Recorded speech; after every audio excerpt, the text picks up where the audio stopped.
Our journey begins today, 600 miles off the coast of Ecuador in South America, one of the farthest places from home I've ever been.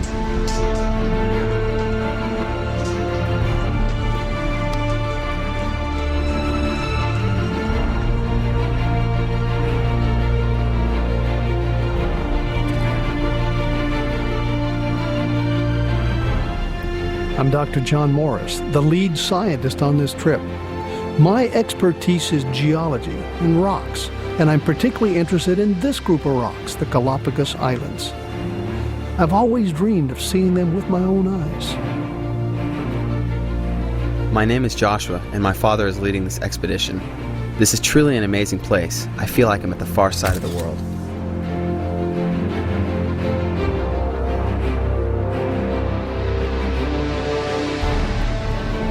All right, fellas, let's go over this itinerary here. Peter, will you walk us from our starting point to where we're going to be going each day? Sure. So we landed in Malta Island.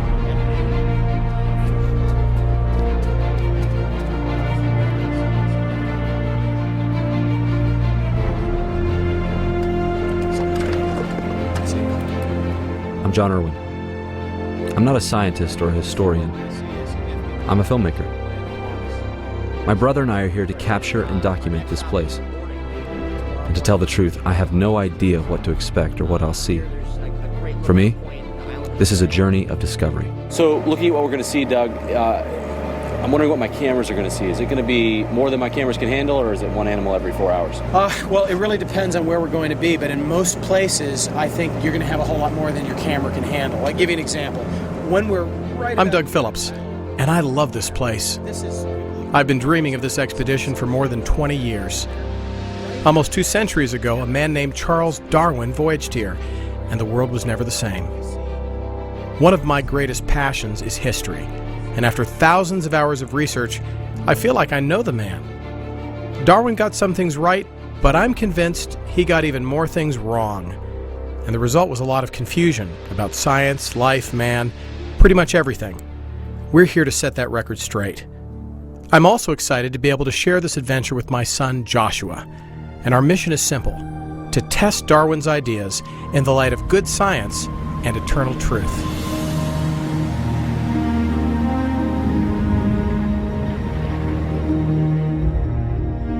The timing of our expedition is priceless. We're here on the year of the 200th anniversary of the birth of Charles Darwin and the 150th of the publishing of his famous book on the origin of species. We're expecting to see some of the most diverse and amazing creatures known to mankind. In fact, the first explorers here called these islands enchanted.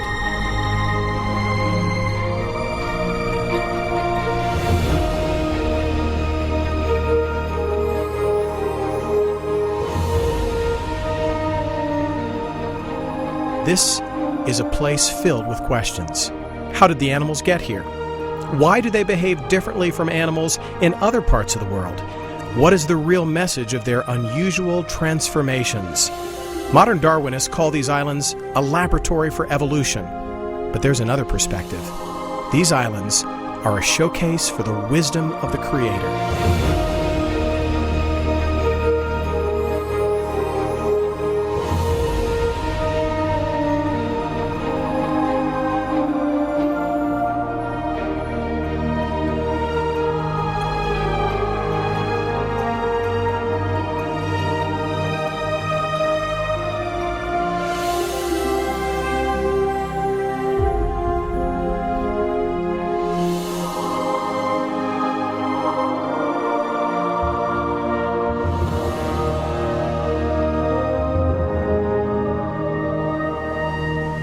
But before we hit the open seas, we'll ride to the far end of Santa Cruz, one of the few inhabited spots on the Galapagos.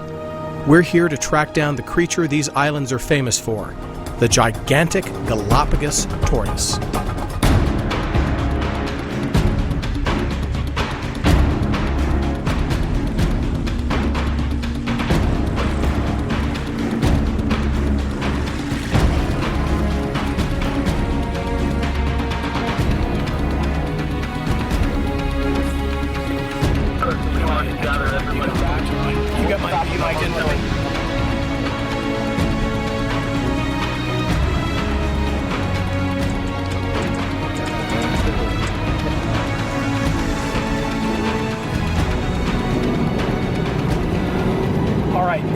now that we've disembarked the boat and we're going to be heading up to the mountain, this is what I've been looking forward to. This is, for me, the highlight of the whole trip, is for us to be able to find these giant tortoises in the wild. And let's look for the biggest ones, let's look for the oldest ones, and God willing, we'll make it up there.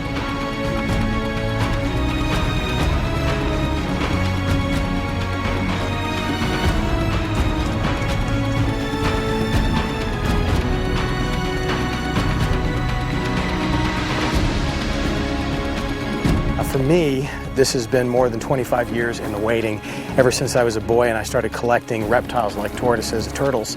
And I dreamed of the day that someday I would see in their actual habitat the most magnificent reptile on the planet, the Galapagos tortoise. This is their habitat. We're here, we've made it. And I wonder what it was like for the Spaniards when they came here, because you know they named the islands Galapagos after the tortoises, because the dome-shaped crest on the tortoise matched the Spanish word for Galapagos, a kind of a saddle. And so for all these years, people have come here. When they think of these islands, they think of this incredible creature. So it's going to be exciting to see how many we can find and to actually watch them in their natural habitat. Let's go take a look.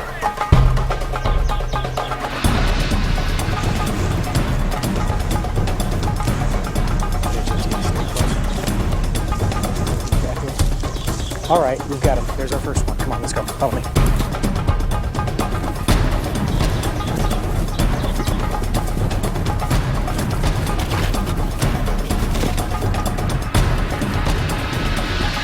Oh, it's a beauty. It's a big one. It's a huge one. Oh, take a look at this guy. Oh, he's beautiful.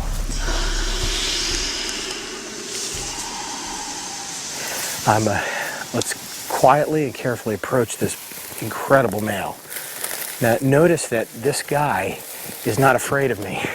He's sticking his head out, and just a few minutes ago he was on the fast track to chase down that female that we saw up there. But this guy is not happy right now because she got away. That's the female. Did you hear? I'm not sure which direction she's going in. All right, big guy.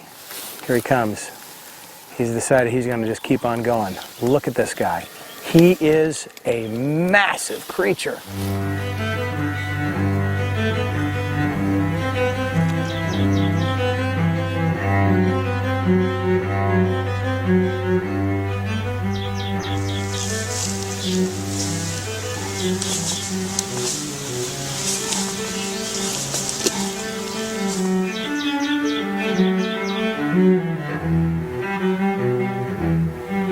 You know, we actually have fossil records of tortoises that show that at one point in time, these guys got to be twice as big as this. But however they got here, whether it was someone floated, or they came over on a floating log mat, or possibly humans brought you here, the secret has never really been revealed. We can't be sure, but they did get here, and they have been flourishing on these islands. Just stunning creatures that God has created. Oh, that's beautiful. Look at that.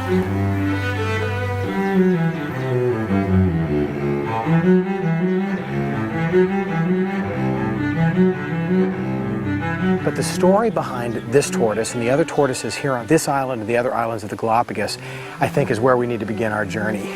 The truth is, you can only find giant turtles in a couple places of the world. There are some in the Aldebaran Islands and the Seychelles, and then there's the Galapagos, and these are the most famous islands. In fact, when the Bishop of Panama came here back in the 16th century, this is one of the first things that he noticed and he wrote about, and this in fact was called the Island of the Tortoises, because no one had seen anything quite like this before. Simply amazing. And they live, in fact, they're the most long-lived animals on the entire planet, living, many believe, over 200 years in age, which means that hypothetically, if you meet a really old tortoise, it could have been here when Charles Darwin was here, less than 200 years ago. These animals are like nothing I've ever seen before. The United Nations requires that we not touch them, and that we stay 2 meters from the animals at all times. The trouble is, they come to us. I've never seen anything like it. These animals aren't afraid of me.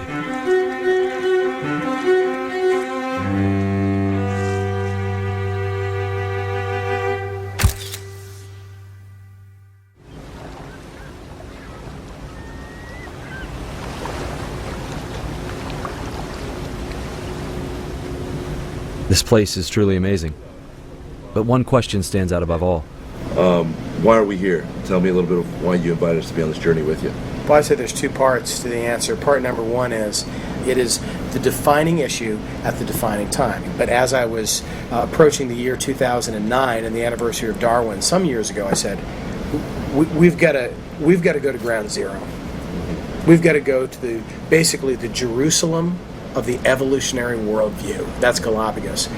But how that was going to come to pass, a number of things needed to come together, and the providence of God, all of them did.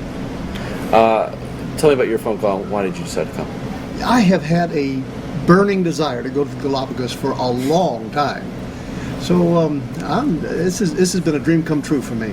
But John is not only a doctor, a PhD in the area of geology, he is a wonderful generalist. He can speak to so many different issues. And when we came to Galapagos, we knew that we would have to handle the geology, but we also have to talk biology. We have to talk genetics. We have to talk a bunch of different issues.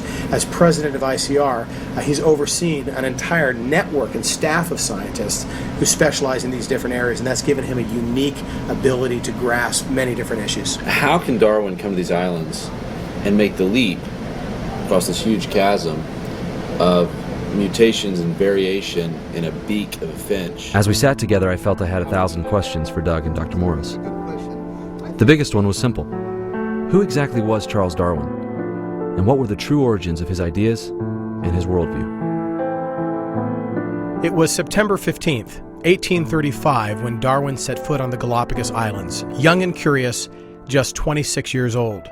But Darwin's journey began years before.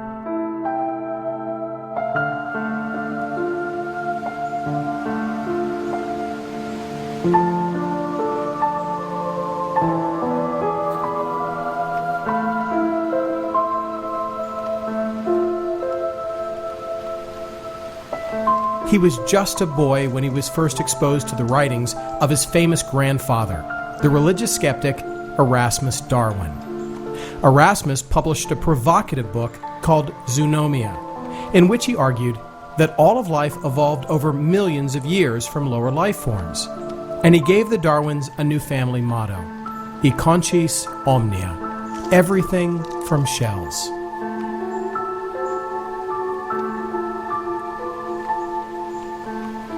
Despite the skepticism of grandfather Erasmus, Charles Darwin's father sent his son to university to study for the clergy.